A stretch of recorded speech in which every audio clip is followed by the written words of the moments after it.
Araw-araw, palaging nahuhuli sa klase ang isang bata. Pinapagalitan at pinaparusahan siya ng kanyang guro dahil ang akala nito ay tamad at walang disiplina ang estudyante.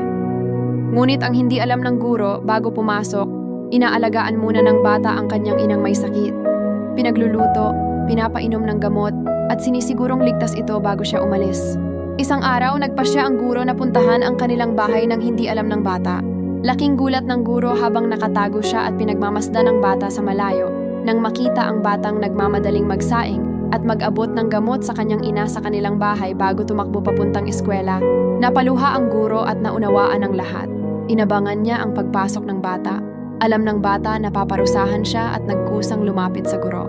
Ngunit laking gulat ng bata dahil imbis na parusa ay niyakap siya ng guro niya at pinaupo sa upuan. Hindi lahat kayang magsakripisyo ng tahimik, pero kaya ng pusong may pagmamahal.